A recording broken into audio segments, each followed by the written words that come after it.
He called her predictable. He called her simple. He called her boring.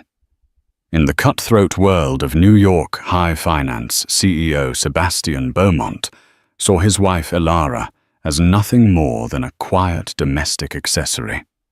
He told her to stay home from the biggest gala of the year, a night that could make or break his company, because she wouldn't fit in. But Sebastian is about to learn a brutal lesson. The woman he dismissed is the one who owns his entire world. The boring wife is here, and she's not here to save him. The penthouse smelled of money and disinfectant.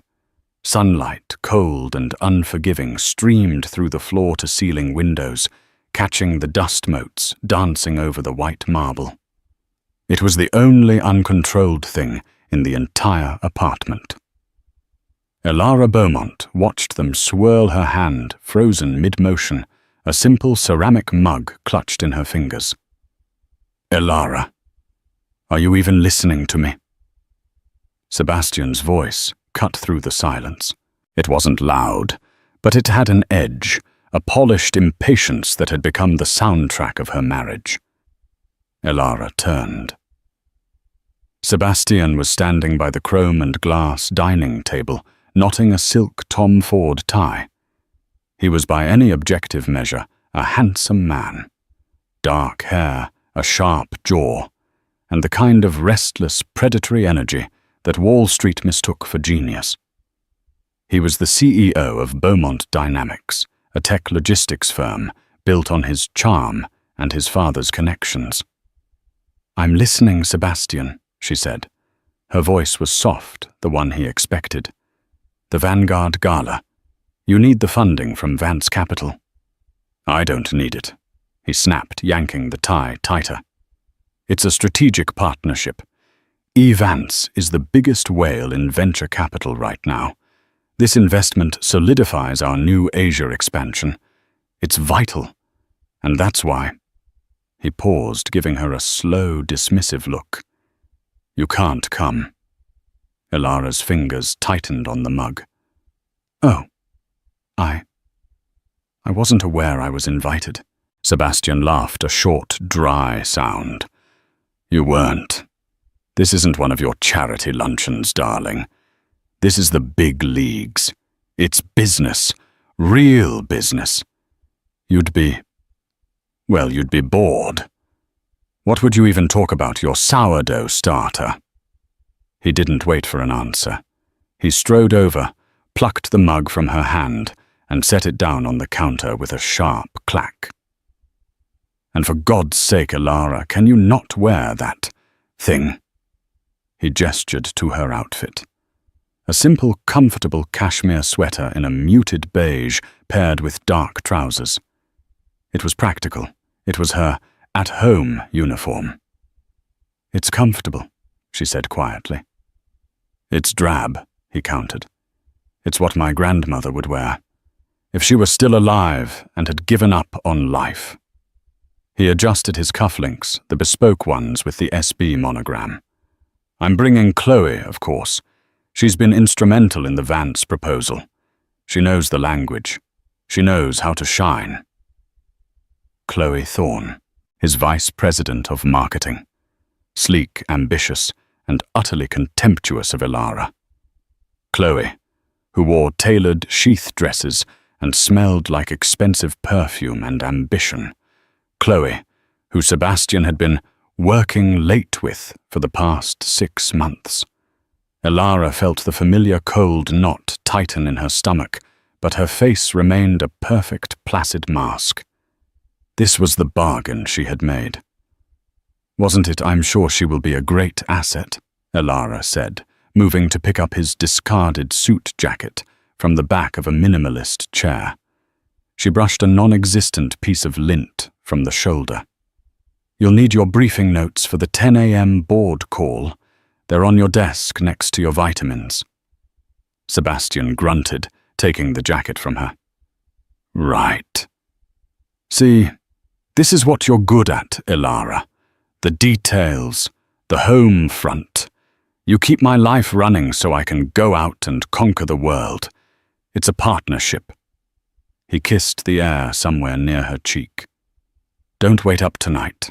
Chloe and I will be celebrating after we charm E. Vance." He paused at the door, his Maserati keys jingling in his hand. "Seriously, though, burn that sweater. It's depressing." The heavy door of the penthouse clicked shut, echoing in the vast, silent room. Elara stood motionless for a full minute. The silence settled around her, no longer oppressive, but expansive. She closed her eyes, letting the mask of the boring wife dissolve. The slight tremble in her hands stilled. She opened her eyes, and the placid beige-colored emptiness was gone, replaced by a gaze as sharp and cold as the winter light outside. She walked past the gleaming, untouched kitchen, down a hallway lined with abstract art Sebastian had bought, because an algorithm told him it was a good investment. She stopped at a plain white door at the far end of the hall. Sebastian thought this was her hobby room, where she did her little online bookkeeping courses. She pressed her thumb to a biometric scanner hidden in the doorframe. With a barely audible hiss, the magnetic lock disengaged. She stepped inside. The room was not beige. It was a command center. 3 monitors glowed with stock tickers, encrypted email clients, and secure video feeds. The wall to her right was a single massive whiteboard covered in complex investment strategies and corporate structures. Elara sat in the high-backed leather chair. She slipped on a pair of noise-cancelling headphones and initiated a secure video call. A moment later, a man's face appeared. He was in his late 60s, with kind eyes and a ruthlessly sharp legal mind.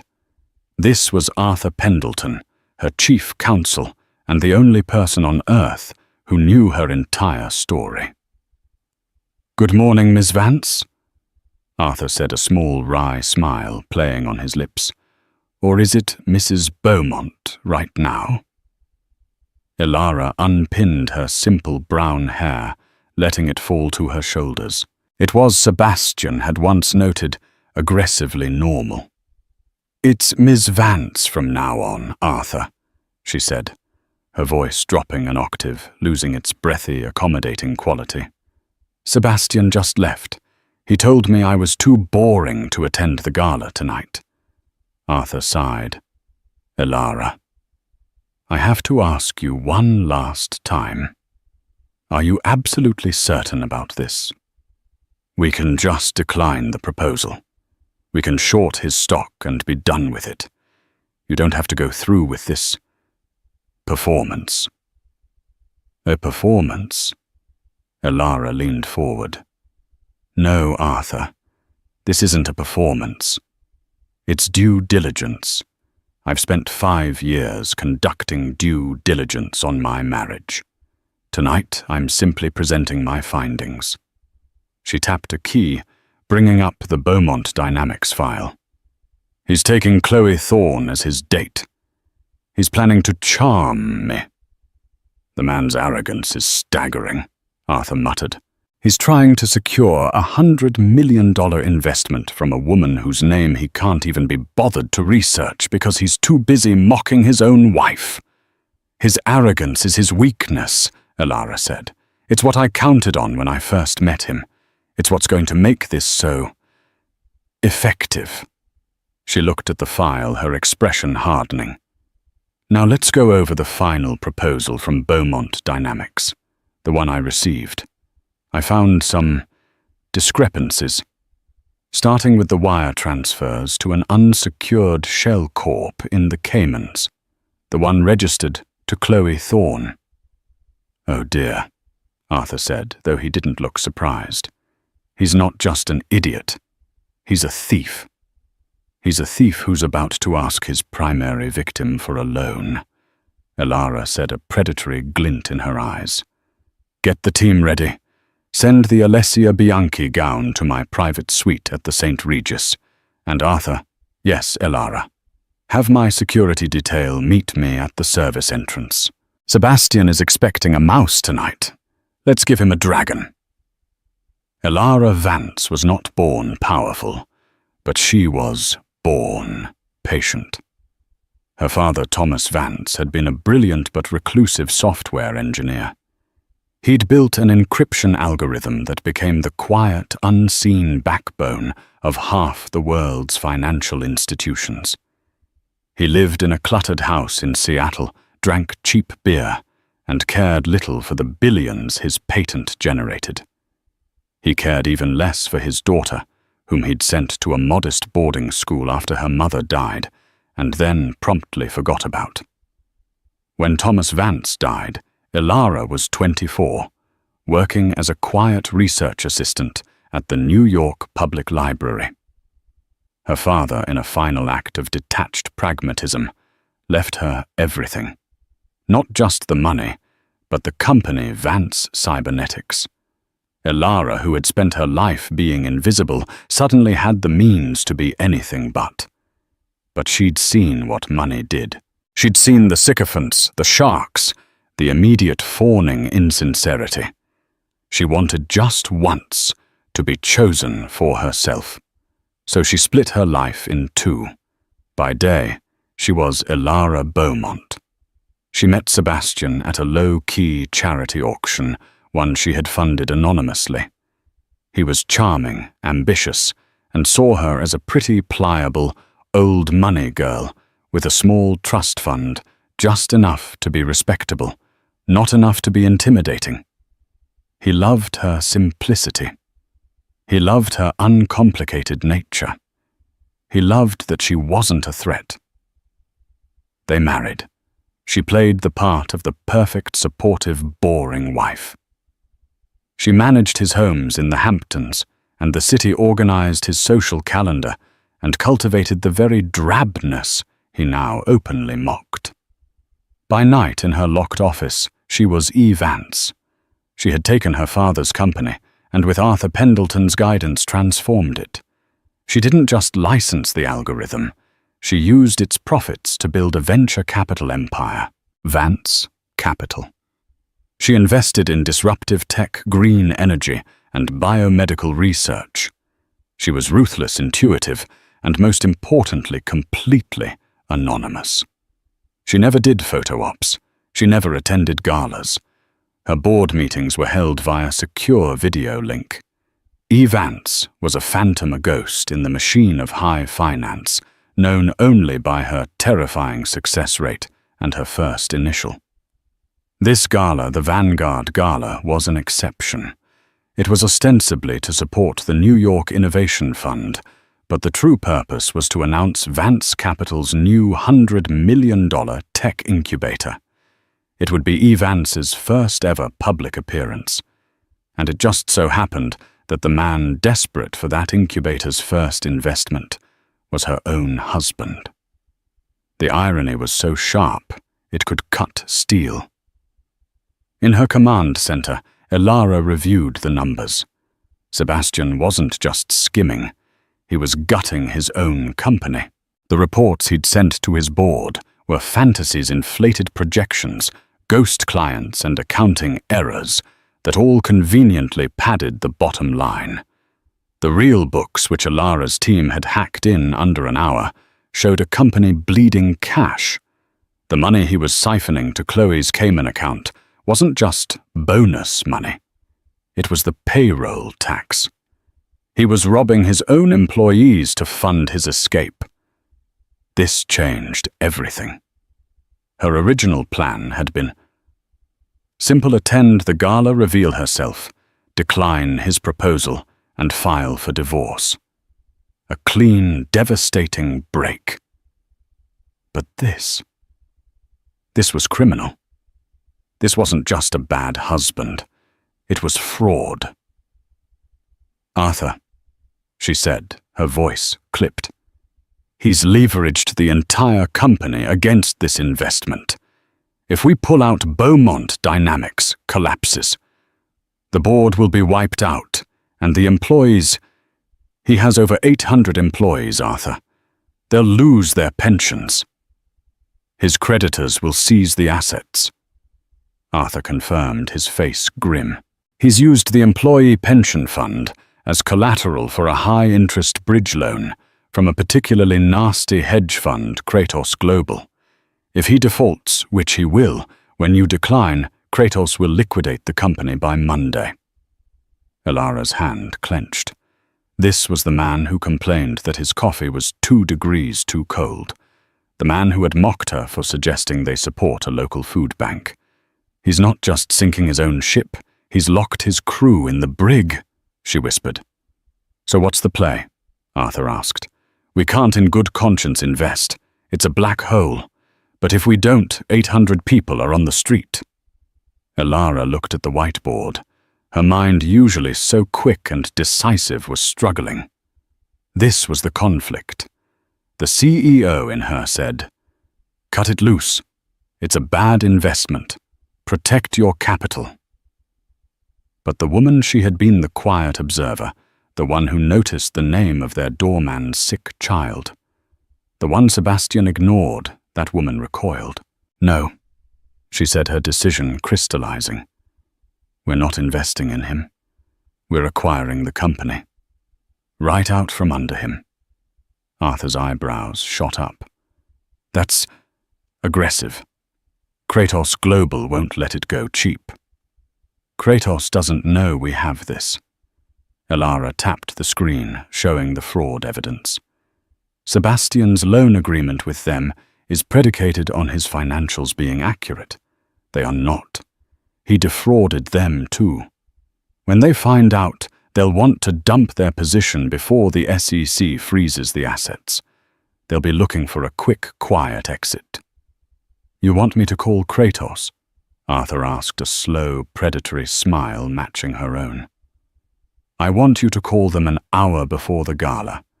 Tell them we, Vance Capital, are aware of the fraudulent filings. Offer to buy their entire debt position for pennies on the dollar to make their problem. And Sebastian, go away. They'll take it.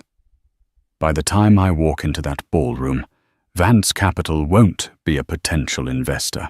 We will be the new owners of Beaumont Dynamics." "Elara," Arthur said, his voice full of admiration, "that is terrifyingly brilliant." "It's just good business, Arthur," Elara replied, shutting down the file. "Sebastian always told me I didn't understand his world. It's time I showed him I'm perfectly fluent." She logged off, the screens going dark. She stood up and walked back into the sterile white penthouse. The beige sweater was still on the chair where she'd left it. She picked it up, walked to the kitchen's incinerator chute, and dropped it in. She watched the empty space for a moment, then turned to leave. She had a reservation at the St. Regis. It was time for E. Vance to get ready for her party. Sebastian Beaumont was flying. The 10 a.m. board call had been a masterpiece of tap dancing. He'd dazzled them with buzzwords, synergy, vertical integration, proactive expansion, and glossed over the hard numbers. They were old money dinosaurs. They didn't understand the speed of the new tech world. All they cared about was that the legendary E. Vance was considering them. "She's not just considering us gentlemen," Sebastian had boomed into the speakerphone from his corner office which overlooked Central Park. "She's courting us. The Vanguard Gala tonight. It's essentially a welcoming party. For me." Now he was in his Maserati, speeding toward his downtown tailor for the final fitting of his custom tuxedo. Chloe was on the phone, her voice a purr in his ear.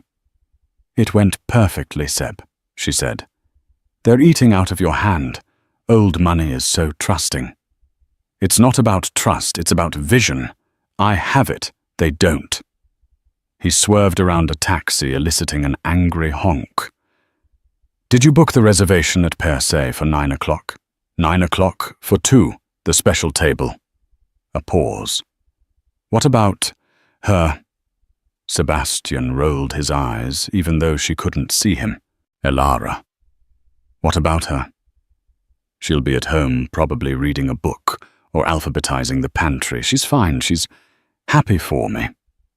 It's just, she's your wife, Seb.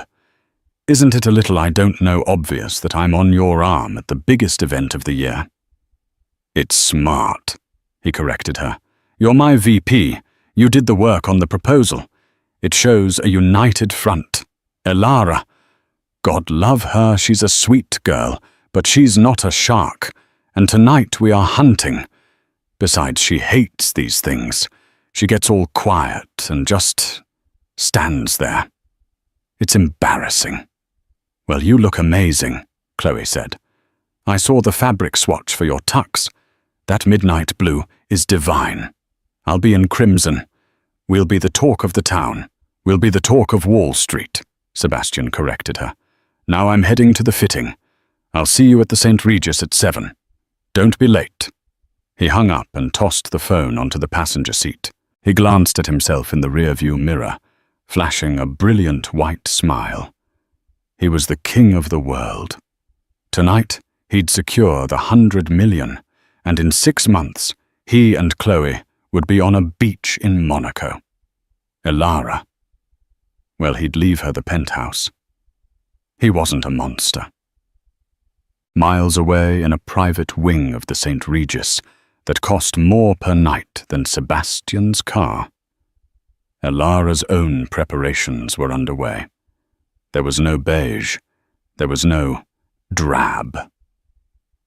The suite was filled with a quiet, focused team. A hairstylist who was usually reserved for A-list actresses, a makeup artist flown in from Paris, and 2 stoic security guards outside the door. Hanging on a mannequin by the window, catching the afternoon light, was the gown. It was not a boring wife dress. It was a custom creation from the Milanese designer Alessia Bianchi. Alessia owed Elara a favor after Vance Capital had quietly saved her fashion house from a hostile takeover. This gown was her thank you. It was made of a liquid emerald green silk that seemed to drink the light and throw it back, altered and more brilliant. It was structured with a sharp architectural bodice that swept off one shoulder and a skirt that fell in a clean, severe line to the floor, pooling in a small, elegant train. It was not a dress for a wallflower. It was armor. "The necklace, Miss Vance," said a quiet assistant, holding open a velvet box. Elara, her hair now styled in a sleek, severe chignon that highlighted her high cheekbones and intelligent eyes, nodded. Inside the box lay the Star of Aegis. It was a legendary piece, a massive, flawless, square-cut diamond, flanked by sapphires on a platinum chain. It was rumored to have belonged to Russian royalty. Vance Capital had acquired it at a private auction 3 months ago. Not as an investment, but as a statement. As the makeup artist applied a final bold slash of red lipstick, a color Sebastian had always told her was too garish for her. Elara felt the last vestiges of Mrs. Beaumont fall away. She had spent 5 years playing small, convincing herself that his casual cruelty was just the price of admission, that the partnership he described was real. She had wanted to be loved for her simple, quiet self. But Sebastian hadn't loved her simple, quiet self. He had used it. He'd seen her quietness not as strength, but as emptiness. Her patience not as a virtue, but as a vacuum he could fill with his own ego. He hadn't loved Elara. He had loved her submission. She stood, and her team helped her into the gown. The cool silk slithered against her skin. As the zipper closed, it felt like a lock clicking into place. She fastened the Star of Aegis around her neck. The weight of it was substantial, cold, and real. She looked in the mirror. The woman looking back was not Sebastian's wife. She was not the woman who alphabetized pantries. She was E. Vance. Her eyes were clear, her jaw was set, and she looked for the first time in 5 years, completely and utterly herself. Her phone buzzed on the vanity. A text from Arthur. "Kratos, deal closed. We are the new majority stakeholder of Beaumont Dynamics. The trap is set. See you on the battlefield." Elara smiled. The red lipstick was perfect. "It's time," she said to her security team. "Let's go to the gala." The Celestial Hall at the St. Regis was a testament to obscene wealth. 3-story-high ceilings dripped with crystal chandeliers. Waiters in crisp tuxedos floated through the crowd with trays of vintage Dom Perignon, and the low, confident murmur of the global elite filled the air. Sebastian Beaumont arrived at 7:05 p.m. He made an entrance, as he always did. Chloe Thorne was on his arm, a vision, in a skin-tight crimson dress with a slit that went dangerously high. Her black hair was severe, her lipstick dark. They looked like a matched set of very expensive, very dangerous knives. "Sebastian, darling." A society columnist, Deirdre Wall, air-kissed him. "You look like $1 billion, and Chloe stunning. Simply stunning." "We try, Deirdre," Sebastian said, flashing his perfect smile. "Big night for Beaumont Dynamics. Oh, we've all heard E. Vance in the flesh. It's all anyone can talk about. They say she's a complete recluse. Do you know what she looks like? We've been corresponding for months." Sebastian lied smoothly. "Let's just say she's a woman who appreciates results, and Beaumont Dynamics delivers." He spotted his rival Mark Jennings, CEO of a competing logistics firm, standing near the Raw bar. Jennings looked stressed, his suit ill-fitting. He was also vying for the Vance investment. Sebastian steered Chloe in that direction. "Mark, good to see you, old man," Sebastian said, clapping him on the back a little too hard. "Trying to catch the big fish, I wouldn't bother. I hear E. Vance is particular. She doesn't waste time with small fry." Mark Jennings bristled. "We're all here for the same reason, Sebastian. Don't count your chickens." "Oh, but mine are already counted hatched and laying golden eggs," Sebastian retorted, taking a champagne flute. "This is just a formality." Chloe laughed, a tinkling, supportive sound. "Sebastian is being modest. The Vance team was incredibly impressed with our projections." "I'm sure they were," Mark said sourly, looking at Chloe's dress. Just then, Deirdre Wall, the columnist, reappeared this time, with a younger, sharper-looking journalist in tow. "Sebastian, you must meet Camila Romero," Deirdre gushed. "She's doing a big Titans of Tomorrow piece for Forbes. You're a perfect subject." Camila Romero did not look impressed. She looked hungry. Her eyes were sharp, and she held a digital recorder. "Mr. Beaumont, Ms. Thorne, big night for you." "The biggest," Sebastian preened. "It's quite the statement, bringing your VP as your date," Camilla noted, her voice neutral. "Where's your wife tonight?" "Mrs. Beaumont, isn't it, Elara?" Sebastian actually laughed. It was a loud, dismissive braying sound that made several people turn. "Elara? Oh God, no." He leaned in as if sharing a charming conspiracy. "My wife is, well, she's wonderful. Truly. But she's the home and hearth type. You know, simple. Boring in the best possible way. She's happier at home, organizing my sock drawer or whatever it is she does. She wouldn't know what to do with herself here." Chloe smirked into her champagne glass. "She wouldn't fit in." Sebastian concluded, his voice full of mock affection. "It's not her world. Bless her heart." Camila Romero's eyes narrowed. She didn't laugh. She clicked her pen. "I see. So you handle the Shark Tank, and she handles the sock drawer." "Exactly," Sebastian said, pleased. "It's the perfect partnership."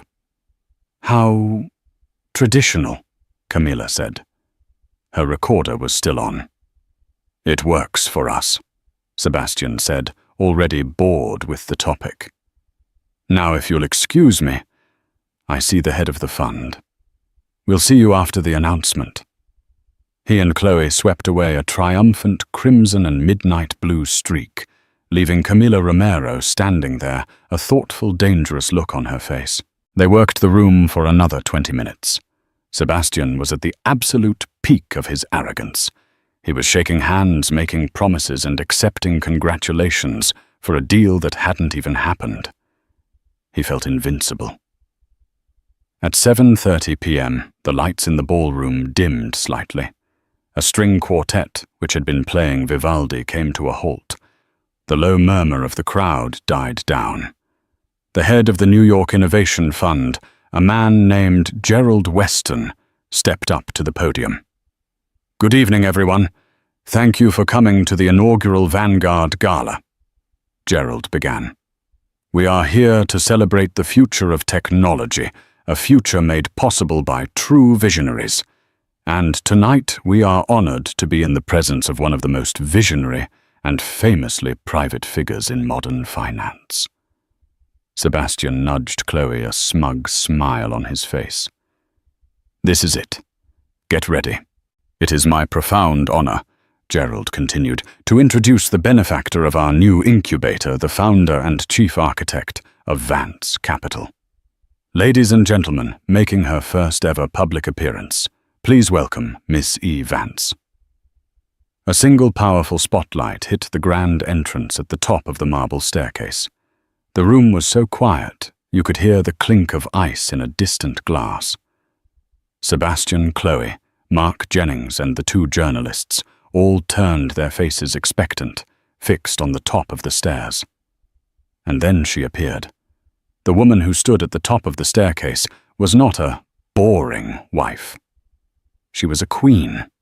The emerald green silk of her gown seemed to hum with its own power. The Star of Aegis necklace at her throat caught the spotlight and shattered it into 1,000 pieces, blinding the onlookers. Her hair was a sleek crown, her makeup was flawless, and her posture was pure, unadulterated power. She paused at the top step, her gaze sweeping over the room. It was not a nervous glance. It was an assessment. The hall was frozen. No one spoke. No one breathed. They were witnessing the unveiling of a myth. In the center of the room, Sebastian Beaumont's smug smile collapsed.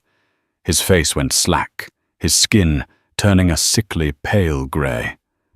The champagne flute in his hand tilted, spilling cold liquid over his fingers before he even realized it. "Seb," Chloe whispered, her hand gripping his arm. "Seb, that looks like—" "No," Sebastian whispered. It was a dry, rasping sound. "It's not. It's a coincidence. It's someone who... It's not her." But it was. Elara began her descent. She did not rush. She moved with a slow, deliberate grace, one hand lightly on the marble banister. Her eyes found Sebastian in the crowd. She held his gaze. She didn't smile. She didn't scowl. She simply held it. An executioner looking at the condemned. With every step she took, the fantasy Sebastian had built around himself crumbled. This was not Elara, his drab, simple domestic accessory. This was E. Vance, the most powerful investor in the country. The woman who organized his sock drawer was the same woman who held his entire company, his entire life, in the palm of her hand. The woman he had told to stay home, the woman he had just publicly mocked in front of a Forbes journalist, was the guest of honor. Clack! The sound of Sebastian's champagne flute shattering on the marble floor was deafening in the silence. Every head turned. First to the shattered glass, then to Sebastian's ashen, horrified face, and then finally to the magnificent woman in green who had just reached the bottom of the staircase. Camila Romero, the journalist, was already writing her expression one of stunned, predatory delight. This was no longer a Titans of Tomorrow piece. This was the story of the decade. Gerald Weston, oblivious to the personal drama unfolding, rushed to Elara's side. "Ms. Vance, welcome. We are so honored." "Thank you for having me, Gerald." Elara's voice rang out clear and cold, amplified by the room's acoustics. It was not the soft, mousy voice Sebastian was used to. This was the voice of a boardroom killer. She turned her gaze away from Sebastian as if he were nothing more than a piece of furniture, and addressed the crowd. "Good evening," she said. "Vance Capital has always believed that true innovation doesn't come from noise. It comes from substance. It comes from the quiet, relentless pursuit of a better future." As she spoke, Arthur Pendleton, her lawyer, materialized at her side, along with 2 of her personal security team. They flanked her, forming an impenetrable wall. Sebastian, jolted back to life by the sound of her voice, began to push his way through the crowd. Chloe, her face a mask of terror and confusion, was dragged in his wake. "Elara," he hissed, grabbing her arm. "Elara, what is this? What is this sick, twisted costume? What are you doing?" Elara stopped speaking. She turned very slowly to look at the hand Sebastian had placed on her arm. She raised her eyes to his. "Mr. Beaumont," she said, her voice dropping to a lethal whisper that only he and Chloe could hear. "You are touching me." Sebastian recoiled as if he'd been burned, snatching his hand back. This isn't possible," he stammered, his eyes wild. You're my wife. You make pot roast." "I am Vance," Elara said, her voice returning to its full, clear volume for the room to hear. "Founder of Vance Capital, and as of an hour ago, the new owner of Beaumont Dynamics." The silence that followed Elara's proclamation was absolute. It was a void, a vacuum that sucked all the air and polite chatter from the celestial hall. Mark Jennings, Sebastian's rival, choked on a shrimp. Deirdre Wall's jaw was on the floor, and Camila Romero was typing so fast into her phone it looked like it might catch fire. Chloe Thorne was the first to break. "You're lying!" she shrieked, her voice high and desperate. "Sebastian, she's lying. This is insane." "Tell them, Seb." Sebastian just stared, his mouth opening and closing, but no sound coming out. He was a fish pulled from the water, gasping on the deck. "Lying," Elara repeated, tasting the word. She turned her cold, analytical gaze on the crimson-clad woman. "Miss Thorne, you are the VP of Marketing, correct? Then you should understand what a leveraged buyout is." She nodded to her lawyer. Arthur Pendleton stepped forward, a slim leather folio in his hand. "As of 6:15 p.m. Eastern Standard Time." Arthur announced his voice, the calm, reasonable thunder of a senior partner. Vance Capital acquired the full debt portfolio of Beaumont Dynamics from Kratos Global as Mr. Beaumont leveraged the entirety of the company's assets and its pension fund against that debt. His default, which was imminent, has triggered the acquisitions clause. Vance Capital has taken control of the board, effective immediately. Default? What default? Sebastian finally found his voice. The investment. You were the investment. This is a conflict of interest. No, Elara said simply. It was a test. And you failed. She turned back to the stunned crowd. My apologies for the interruption. As I was saying, Vance Capital is looking for substance, which is why my first act as the new head of Beaumont Dynamics will be to correct a Significant error. She looked directly at Chloe. Ms. Thorne, Elara said, your projections for the Asia expansion were fiction. Creative, certainly. But fiction. And the consulting fees routed to your private shell corporation in the Cayman Islands. That's not fiction. That's fraud. Chloe went from crimson to snow white. I don't know what you're talking about. You don't. Elara's voice was laced with ice. Then let me refresh your memory. Arthur handed a single-page printout to one of Elara's security guards. The guard walked calmly over to Chloe and handed it to her. It was a wire transfer receipt.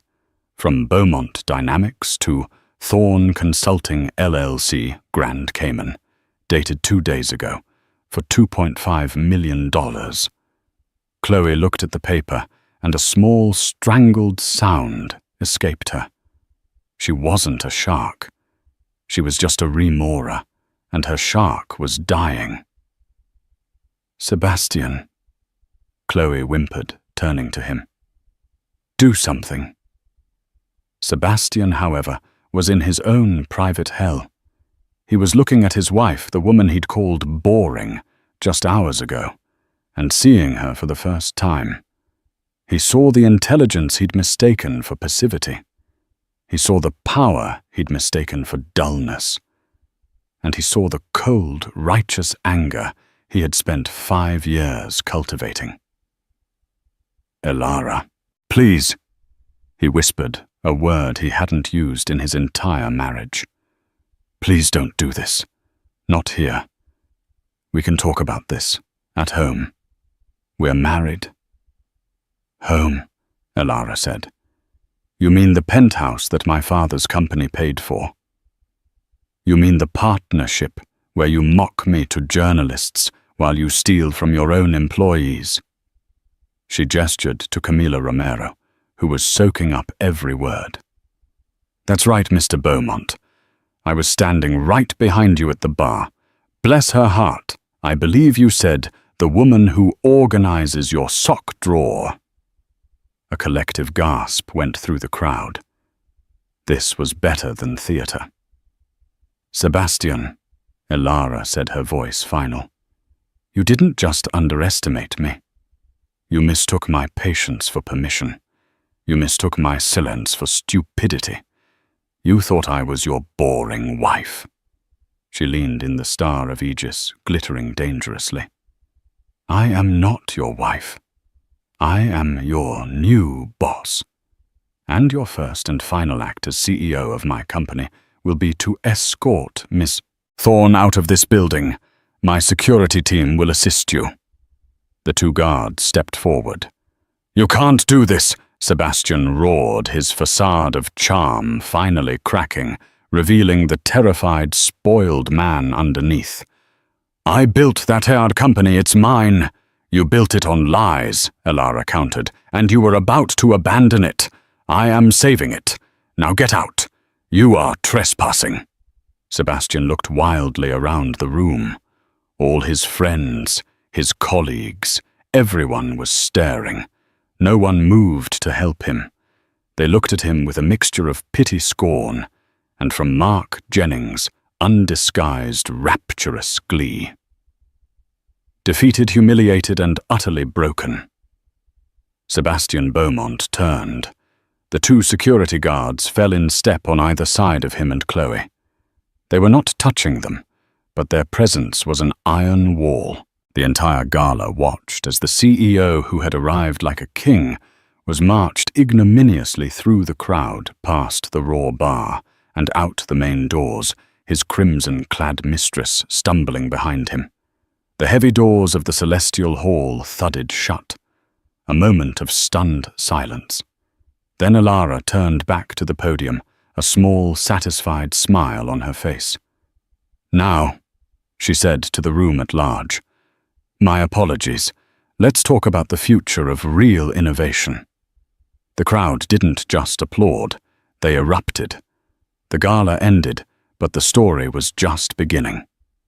By 9 a.m. the next morning, Camila Romero's article for Forbes.com had gone viral.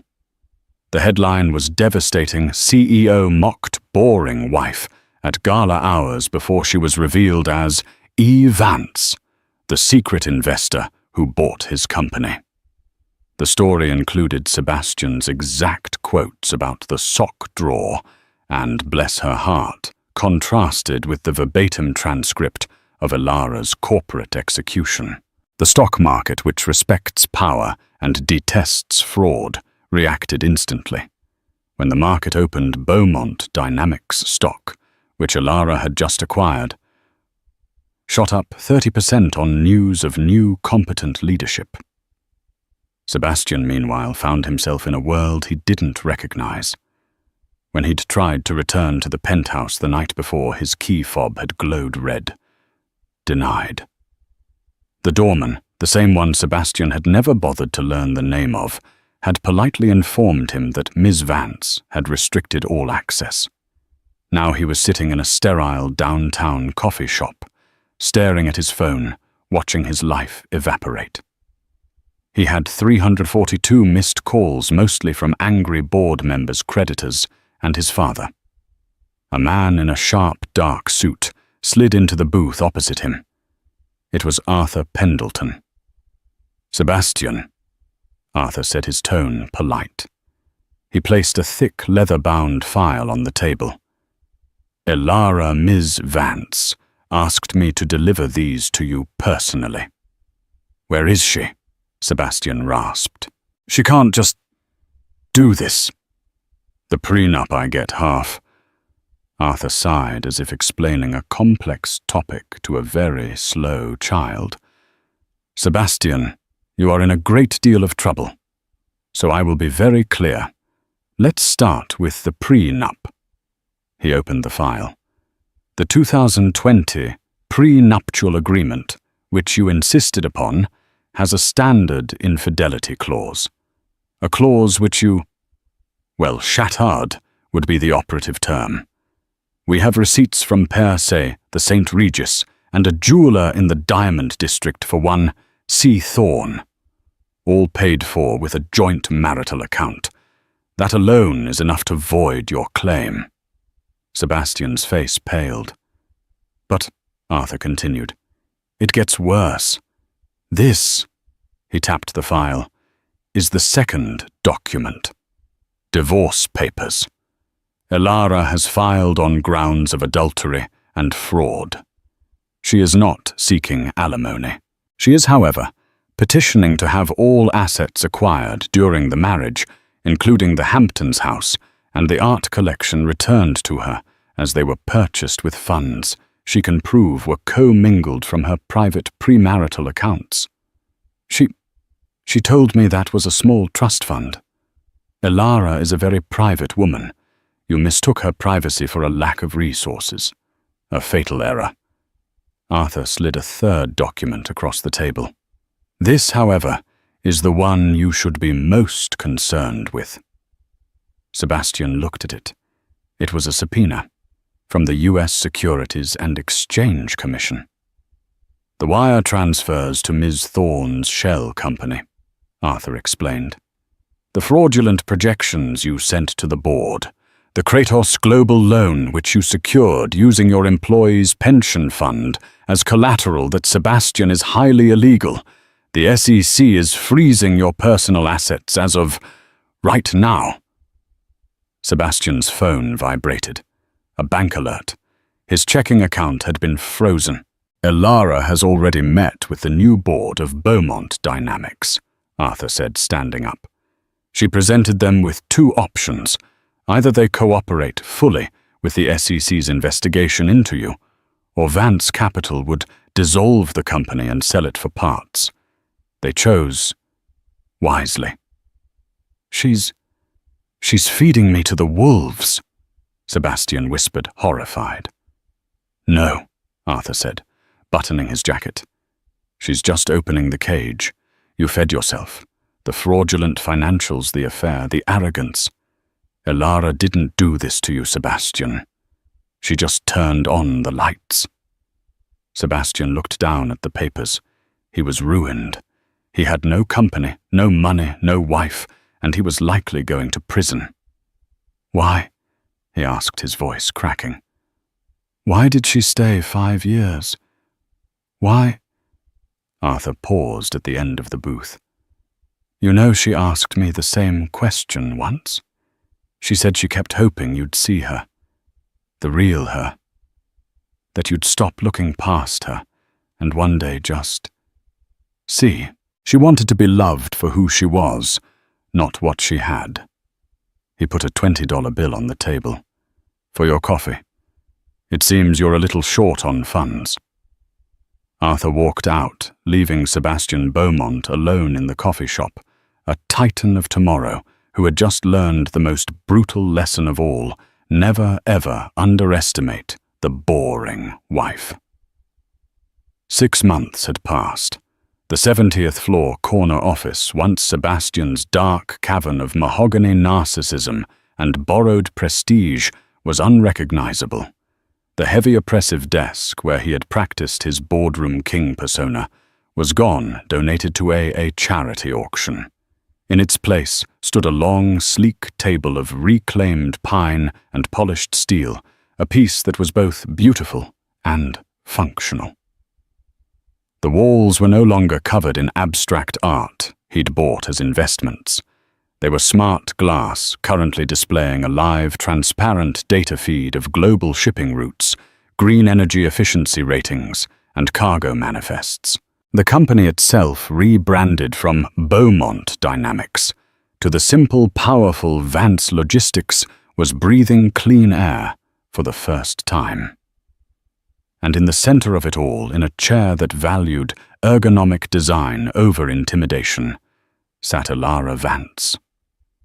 She wore a simple, elegant navy blue sheath dress and a small, delicate platinum chain.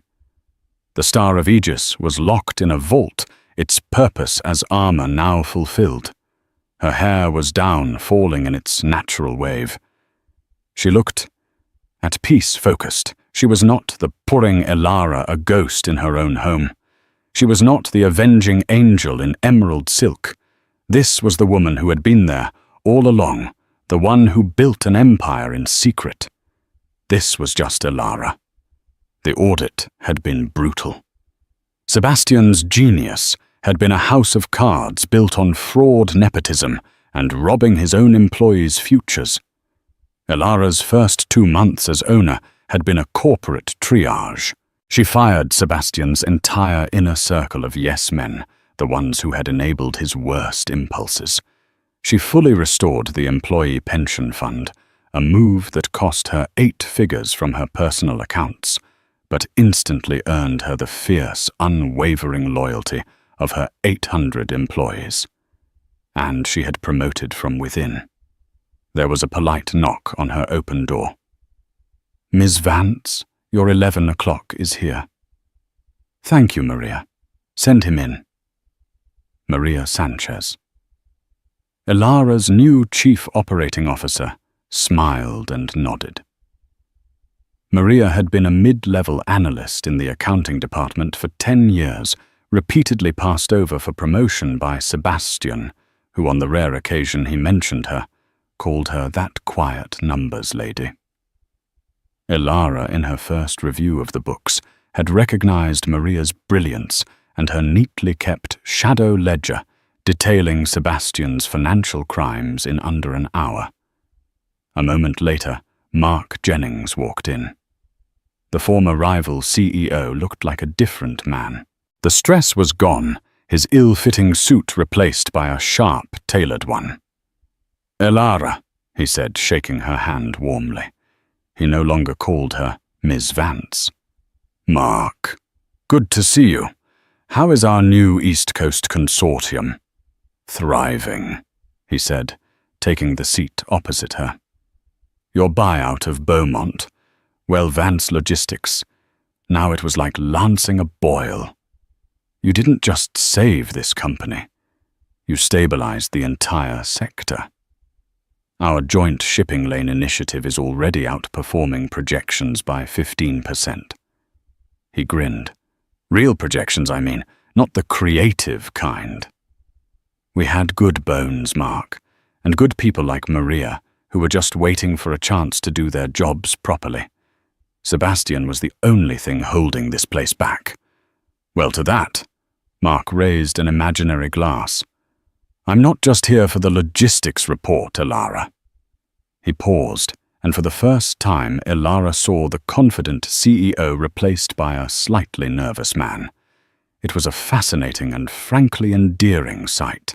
Sebastian had never been nervous. His arrogance had been a blunt instrument. Mark was thoughtful. I was wondering, he said, if you... Well, I'm attending a concert at the Lincoln Center on Friday, a performance of Arvo Part's Tabula Rasa. It might be a bit minimalist or boring for some, but I find it structural. Elara finished for him, a small, genuine smile touching her lips. And incredibly peaceful. I know his work. It's brilliant. Mark's face lit up with surprise and pleasure. You do? That's fantastic. I was wondering if you would like to join me. Just as Mark. Not as a CEO. Elara let the request settle. He had used the word boring, not as a mockery, but as a small, vulnerable confession of his own genuine taste, worried she might find it lacking. He was treating her not as a mythical investor or a wallflower, but as a person. He was asking, not assuming. Mark, she said, her voice warm. I would like that very much. He beamed, finalized their plans, and left the office with a new spring in his step. After he was gone, Elara looked down at a file on her desk. It was the final report from her legal team, closing the loop on the divorce and the SEC investigation. The final accounting was complete. Faced with a mountain of irrefutable evidence, the wire transfers, Maria's shadow ledger, and Chloe's full panicked confession, Sebastian had taken a plea deal. He was currently serving a 24-month sentence in a low-security federal prison for wire fraud and embezzlement from the pension fund. Chloe, having testified against him, received 5 years probation, full financial restitution, and a permanent ban from the financial industry. The last Elara had heard, she was a shift manager at a cosmetics counter, her crimson dresses and Cayman accounts a distant memory. Elara felt no surge of triumph. Not anymore. It wasn't about revenge. It was about consequences. A balanced ledger. She closed the file. It was done. Her phone buzzed on the desk. A text message. It was from Camila Romero, the Forbes journalist. They had developed a friendship over the past few months built on a mutual respect for a well-executed plan. The text read, "Got a hot tip from a source inside FCI Otisville. Your ex has a new title, kitchen staff. Sources say he's in charge of pot roast." Elara stared at the text. Pot roast, the meal she used to make that he'd called pedestrian. The irony was so perfect, so utterly mundane, it was hilarious. A small chuckle escaped her. Then another. Then for the first time in what felt like a lifetime, Elara Vance leaned back in her chair in her sunlit office, surrounded by the Emma she had built and reclaimed, and laughed. It was not the laugh of a vengeful wife or a ruthless CEO. It was the free, unrestrained and joyful sound of a woman who was at long last completely and utterly herself. And that's the end of Elara's story. But it's the beginning of her new life.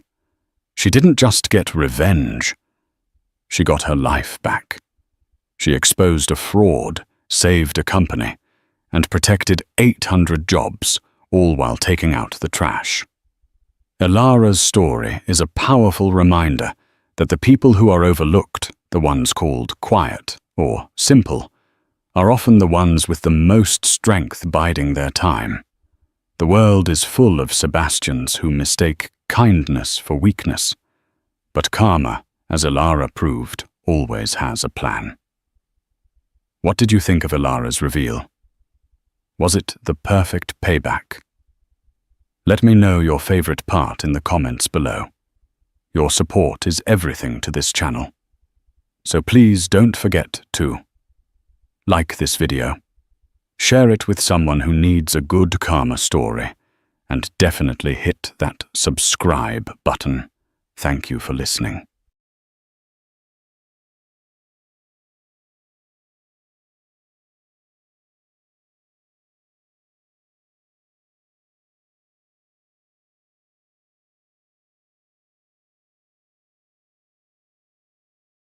Shattered dreams echoed louder than the wedding bells as Marisol Darcy stood frozen at the altar, her heart pounding wildly beneath her diamond-encrusted gown. It was supposed to be the happiest moment of her life, marrying Alexander Storm, the city's charismatic millionaire whose charm had captured her in a whirlwind romance. But fate had other, devastating plans. Moments earlier, she'd been envisioning their future together, family vacations, midnight laughs, and tender kisses goodnight. Instead, she was now gripped by icy dread as whispers erupted among the lavishly dressed crowd gathered at the breathtaking Stormwood estate, overlooking the sparkling ocean. Her fingers trembled around the bouquet as she fought back nausea. Alexander's guarded expression and strange glances toward his alluring personal assistant, Giselle Marsh, replayed sharply in her mind. Today, beneath the crystal-clear skies and amid the scent of orchids, Marisol was about to uncover a betrayal so chilling that it would shatter her illusions of love forever. And Giselle's shocking interruption was just moments away from tearing apart Marisol's meticulously planned fairy tale in front of 200 stunned witnesses. If you're feeling Marisol's heartbreak already, drop a 1 in the comments. Seabrook City's elite had gathered at Stormwood Estate for this grand affair, lured by gossip about Marisol's improbable ascendancy and Alexander's boundless wealth. Lush hydrangeas and exotic orchids lined the pathway leading to the ceremonial arch, while gold filigree chairs awaited carefully chosen attendees, from tech magnates to philanthropic socialites.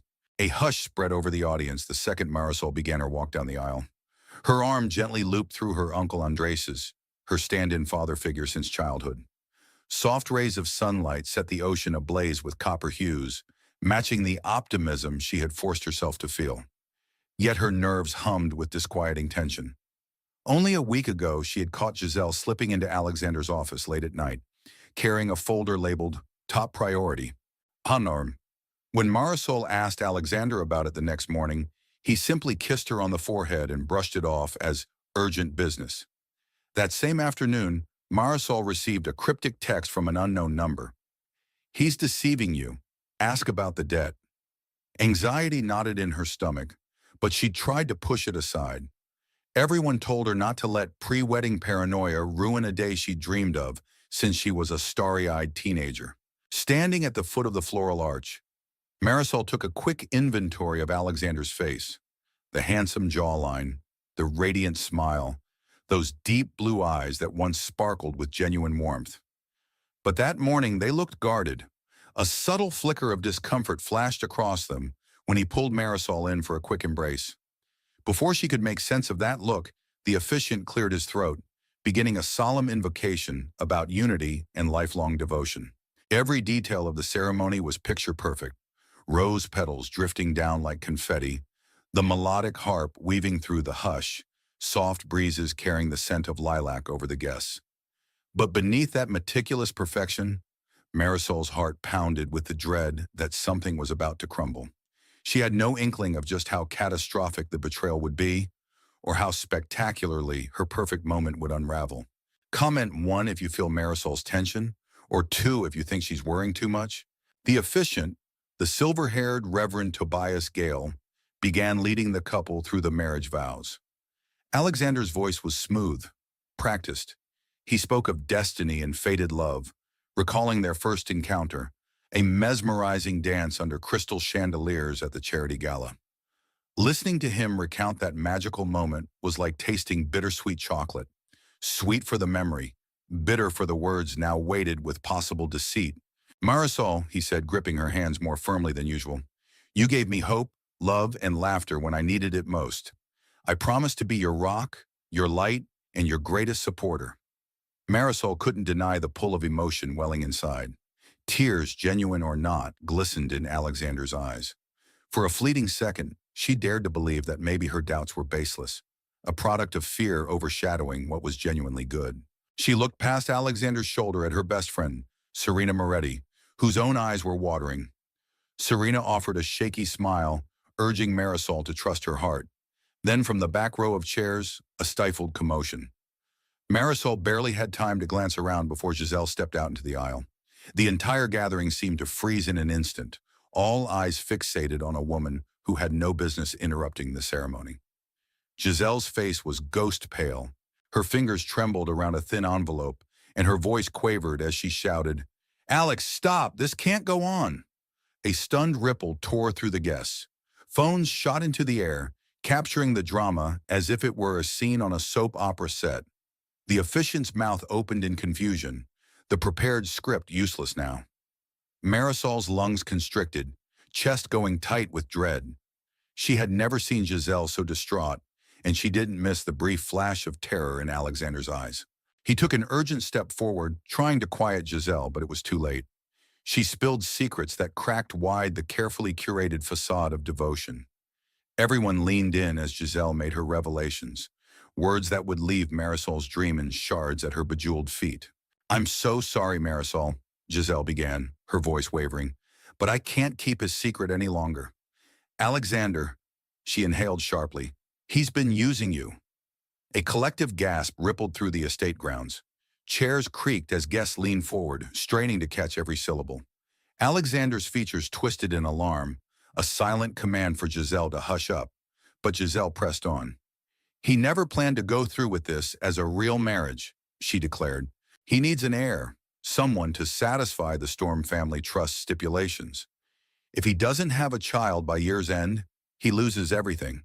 The estate, the company, the properties." Her voice cracked and tears glimmered in her eyes. "He promised me he'd marry you just for show, long enough for the baby to be born. Then he'd divorce you once the inheritance was secure." For a moment, the only sound was the buffeting wind off the ocean. Marisol felt the blood draining from her face, her heart thunderous as she tried to process each horrifying word. She gripped the bouquet so tightly her knuckles turned white. Had she heard right? Was all this, her engagement, her baby, her future, just a pawn in a cynical game of inheritance? Alexander's voice exploded in the sudden hush. "Giselle, enough!" He tried to snatch the envelope from her hand, but Giselle yanked it back. The officiant, stunned beyond measure, stepped back from the couple. Shocked murmurs built to a crescendo in the audience.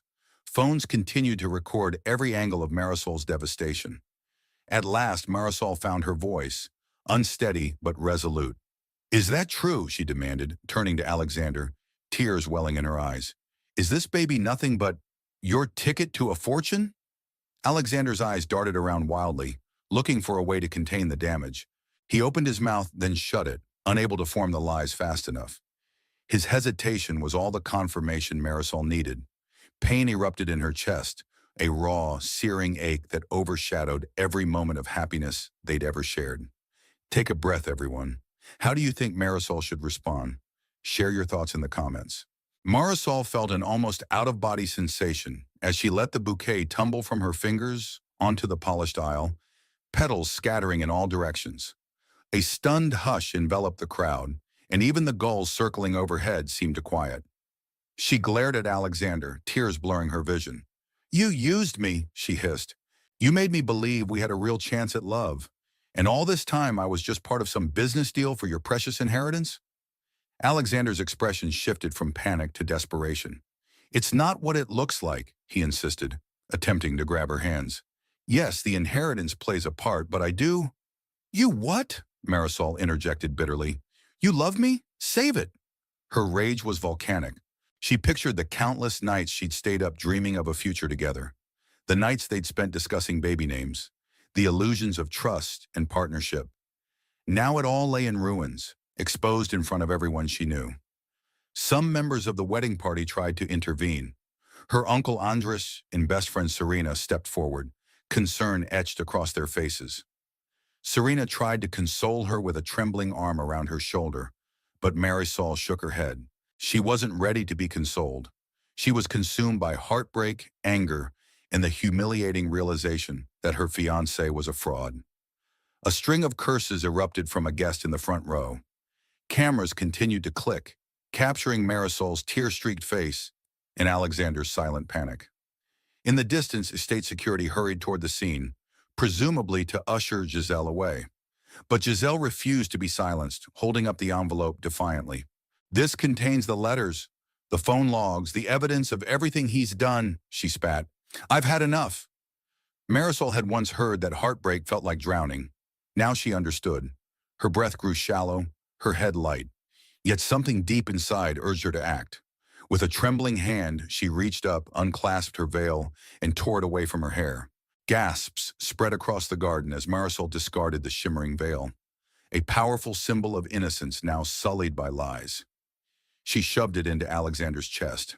"This is over," she declared, each syllable dropping like a gavel in a courtroom.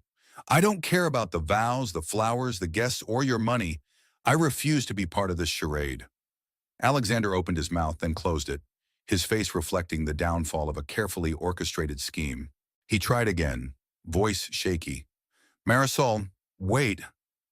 But she had no intention of waiting.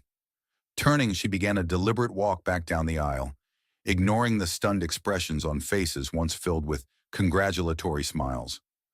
The crisp ocean breeze caressed her cheeks as she strode away, tears flooding her eyes. The surreal moment felt both slow and frantic, like her heart was being torn in two directions. Sorrow for the love she thought she had, and blazing fury for the betrayal she never saw coming. Guests jumped up from their seats, forming small clusters, each with its own conspiracy of whispers. Some scrambled to help, offering jackets or tissues. Others merely recorded the catastrophic finale on their phones. Marisol's mother, Beatrice Darcy, hurried forward in tears.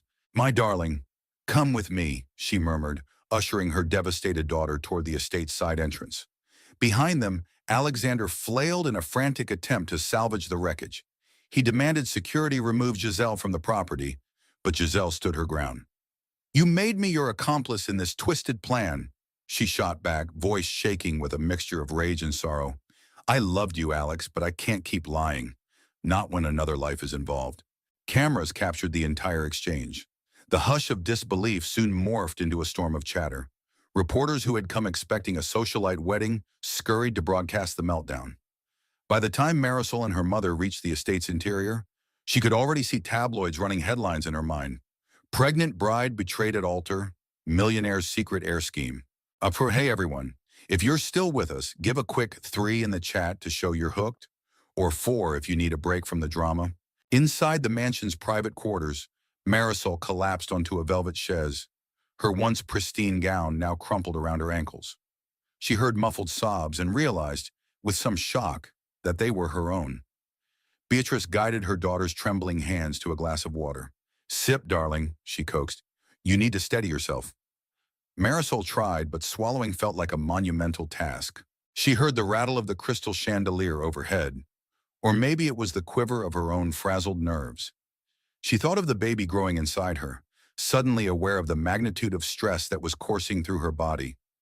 Gathering her composure for the sake of that unborn life, she managed to take small, calming breaths.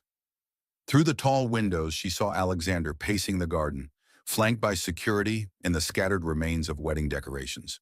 Giselle was gone, perhaps removed forcibly or simply having fled the scene. Yet the damage was done. The guests who hadn't already departed were left in the stunned clusters, occasionally glancing up at the second-floor windows as if hoping for an explanation or an encore. Serena burst into the room, shutting the door behind her. Her eyes were rimmed red with tears, but her focus was on Marisol. "This entire fiasco is unreal," she said, voice taut with anger. "What can we do? Do you want to call the police? A lawyer?" Marisol's voice came out hollow, shaky. I need a minute to think. I feel like the ground just opened beneath me. Was this entire relationship just a farce?" Beatrice placed a protective hand on Marisol's shoulder. No matter what he schemed, you have your family, your friends, and we'll protect you. You're not alone, and you have your child. The mention of her baby grounded Marisol. Yes, there was life beyond this humiliating day. There was a precious being who deserved stability, love, and a future untainted by lies. Wiping away tears, Marisol pushed herself upright. Serena, please, ask the staff to escort everyone off the property. Cancel the reception, no party, no explanations, not yet. Outside, the estate's wrought iron gates began swinging open to allow exit after exit of bewildered guests. Many still dressed in their finery, some carrying wedding favors they never got a chance to open. Rolls-Royces and luxury SUVs lined up to depart, headlights illuminating the dusty path in a slow procession of confusion. The once celebratory air was replaced by a hush of shock and curiosity. Those with an appetite for gossip were already dialing or texting, ensuring the scandal would be tomorrow's headline in every corner of Seabrook City. Marisol remained in the upstairs lounge, changing out of her wedding dress and into a loose-fitting sundress that Serena had retrieved from a nearby wardrobe. The baby bump was just beginning to show, and she found herself cradling it without thinking, her hand gently smoothing over the growing life that deserved far better than this heartache. A firm knock sounded on the door. Uncle Andres peeked in, his normally jovial features drawn with concern. Mija, I've ordered a car. Let's get you home. Home. The word felt more comforting than ever. The Stormwood estate, which she'd once pictured as part of her life after marriage, now felt like a hollow palace built on deception. She nodded weakly. Thank you, Tio. Let's go. In the entrance hall, they bumped into Alexander. He was alone, looking uncharacteristically disheveled. His eyes brimmed with desperation. Marisol, he began, stepping forward. Wait, just give me 5 minutes to explain, please. A flash of raw fury shot through her. Explain what? She hissed. That you lied about loving me? That you planned to dump me after the baby arrived? Or that you used me to secure your fortune? Her words sliced the air like knives. He lifted his hands in a gesture of surrender. I do care about you. I never meant for it to spiral this way. I got trapped. She shook her head firmly, eyes brimming. Enough. You've said enough for a lifetime. And with that, she stepped past him, guided by Serena on one arm and her uncle on the other. Alexander slumped against the marble pillar, lips parted but voiceless. Quick check, everyone. Are you Team Marisol, or do you believe Alexander could redeem himself? Let us know in the comments. Marisol spent the night at her mother's quaint one-story home on the outskirts of the city, enveloped by the familiar sense of cinnamon tea and warm blankets. The events of the day replayed in her mind like a never-ending loop. Giselle's confession, the stunned gasps, Alexander's stammering defense. The betrayal scalded her, but it was the fear for her unborn child's future that weighed most heavily on her heart. She woke before dawn, the sky still a murky gray outside her childhood window. For a moment, she forgot the nightmare that had unraveled the day before. Then reality hit, and her stomach lurched. She fought the urge to cry again. Instead, she swung her legs over the edge of the bed and began drafting a mental checklist. Find a good obstetrician who wouldn't feed news back to Alexander. Look for legal counsel. Find a stable living arrangement that didn't involve the Storm family's sprawling empire. By 7 in the morning, she was in the kitchen, sipping ginger tea to ward off nausea. Her mother, Beatrice, gave her a gentle hug. We'll sort this out, she said, voice warm with maternal assurance. Today, let's focus on your health and that precious baby. Uncle Andres arrived with bagels and a small suitcase of Marisol's belongings, retrieved from the estate under Serena's watchful eye. Marisol thanked them, swallowing the realization that she no longer had a fiancé or a place she could comfortably call home. The heartbreak was profound, but an ember of determination glowed underneath. She thought of all the strong mothers she had met through her charity work, women who'd faced unimaginable hardships yet created nurturing lives for their children. If they could do it, maybe she could too. While nibbling at a plain bagel, she tentatively pulled out her phone. Notifications exploded across the screen.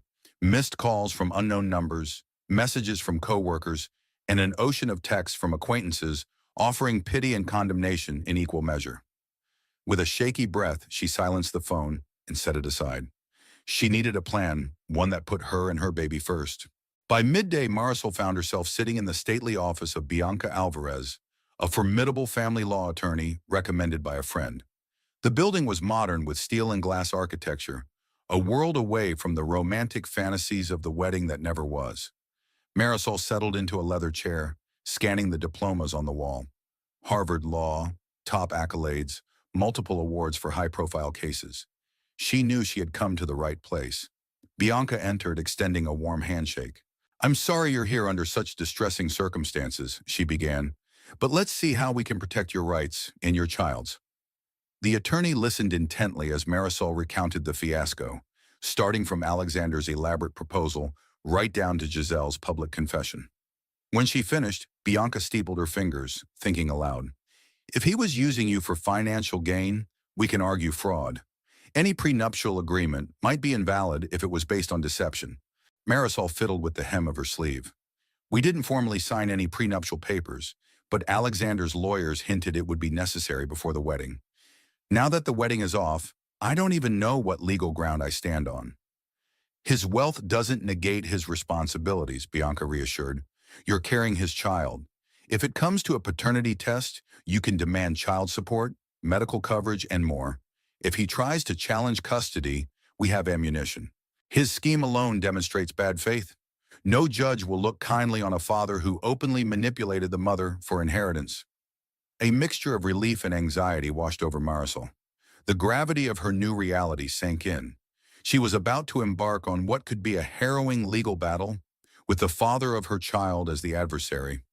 It was a truth that felt both surreal and heartbreaking. Before she left, Bianca handed her a business card. "I suggest we schedule a follow-up. Gather any documents or proof you might have. Texts, emails, anything that supports your account of his deception." Marisol nodded, a determined glint in her eye. She refused to be cast as a powerless victim. If Alexander Storm wanted a war, he was about to discover Marisol would not back down. Still following this roller coaster? Type 5 if you're ready to see Marisol fight back. In the days that followed, Marisol began laying the foundations for a new life. She sorted through her old bedroom at her mother's house, pulling out boxes of childhood memories and rummaging for anything she could sell in a pinch. She had walked away from the Stormwood estate with little more than her personal clothes, a few keepsakes, and her unborn child. The rest, her illusions of love and security, had crumbled. Meanwhile, the media latched onto the scandal like sharks to fresh chum. Reporters camped outside her mother's home, snapping pictures whenever she emerged. Internet gossip boards buzzed with half-truths, speculations, and vicious rumors. Who was the real Marisol Darcy? Gold digger or unsuspecting victim? Was Alexander Storm truly the calculating heir out to preserve his fortune? Marisol's phone vibrated incessantly, but she resisted the urge to check notifications. The cacophony online offered nothing but further distress. Instead, she channeled her energy into self-care and the legal fight to come. She accompanied her mother to doctor appointments, ensuring both her baby's health and her own well-being. She started counseling sessions, recommended by Bianca, to help cope with the betrayal and anxiety that sometimes kept her awake at night. One afternoon, as Marisol was gently arranging fresh flowers in a vase, an act that calmed her frayed nerves, her phone rang with a number she recognized: Giselle Marsh. Though a wave of resentment tensed her grip, she couldn't deny a fierce curiosity. She answered hesitantly, bracing herself for more drama. "I'm not asking for forgiveness," Giselle's voice came through the line, audibly shaking. "But I need you to know that Alexander lied to me too. He said your relationship was more like a contract, that you agreed to have a child for his inheritance." She paused, a tremor in her exhale. "I loved him, or thought I did, but realizing he deceived both of us broke me. I couldn't stay silent, not when another life is at stake." Marisol closed her eyes, torn between fury and a reluctant gratitude that Giselle had exposed the truth. "I appreciate the truth," she managed, swallowing down bitterness. "But you cost me my dignity in front of everyone." Giselle sighed. "If you ever need to confirm anything regarding Alexander's finances, I can help. I still have documents." Days blurred into weeks, and the tabloids eventually found new scandals to chase, granting Marisol a semblance of peace. She continued her work with Bianca, gathering every scrap of evidence that might strengthen her case for child support. Unexpectedly, Giselle forwarded emails and account details that confirmed Alexander's precarious financial obligations and the Storm family's ultimatum about producing an heir. As humiliating as it was to realize she had been reduced to a means for Alexander's end, her priority now was forging a stable life for her baby. Alexander himself reached out sporadically. Sometimes he left voicemails, rambling confessions of regret, pleased to meet in person so he could clarify the narrative. Other times he sent elaborate floral arrangements to Marisol's door with apologetic notes in graceful handwriting. She threw most of these in the garbage without opening them. His remorse, genuine or not, was overshadowed by the cruelty of his original plan. One morning Marisol visited her obstetrician. Hearing the steady drumbeat of her baby's heartbeat through the sonogram brought tears to her eyes. Tears not of sorrow, but of fierce love. She gripped her mother's hand, knowing this child was her anchor, her compass pointing to a new horizon. Everything Alexander had tried to orchestrate simply reminded her that she had her own will, and it was stronger than any Storm family trust. Outside the clinic, sunlight glinted off parked cars. Marisol took in a deep, cleansing breath, only to find Alexander waiting nearby with a cautious stare. Her pulse skipped. She wanted to spin on her heel and march away, but resolved not to keep running from confrontation. He approached carefully. "I've been going to therapy," he said, voice subdued. "I know that doesn't undo what I've done, but I'm not here to force you into anything. I just—" He swallowed, peering at her with a hollowed gaze. "I'm not the monster you think I am." Marisol folded her arms. "You used me, Alexander. You tricked Giselle, too. A decent man wouldn't have orchestrated such a betrayal." He nodded, tears brimming. "I deserve that, but I still want to be part of our child's life. Please don't shut me out entirely." Marisol looked at him, memories of their first date flashing in her mind. How he'd held her close as they slow danced beneath moonlight. How safe she had felt in that moment. Now the illusion lay shattered, but she wrestled with the reality that no matter how deep the betrayal, Alexander was still the father of her unborn child. "That decision isn't mine alone," she finally said, placing a protective hand over her belly. "It belongs to both of us, but on new terms. My lawyer and I will be in touch." She walked away, head held high. In that step, she felt the weight of heartbreak and the slow but certain rise of her own resilience. She returned home, focusing on the life blossoming within her. Over the coming weeks, Bianca finalized the legal documents securing Marisol's rights and the baby's financial future. Child support, medical coverage, and strict visitation guidelines were hammered out under watchful eyes. For the sake of that unborn life, she permitted a cautious path for Alexander to remain involved, but not without boundaries. As autumn draped Seabrook City in gentle golds and reds, Marisol prepared a nursery in a modest yet cozy townhouse she rented with help from her mother and Serena. The walls were painted a soothing lavender, symbolic of healing. The path here had been brutal, but each day she stood a bit straighter. Each night she found a fragment more peace. In the final twist, Giselle quit her job and moved away, determined to start anew. She left one last message on Marisol's phone. "I'm sorry for everything. I hope you find happiness." Marisol listened quietly, tears dampening her cheeks, reflecting on how betrayal had come from every angle. Yet she recognized that Giselle, too, was another victim of Alexander's manipulations, though it didn't erase the pain she had caused. Months later, Marisol stood in that lavender nursery, gently rocking her newborn daughter in her arms. The soft coo of new life filled the room. A surge of gratitude and fierce protection pulsed through her.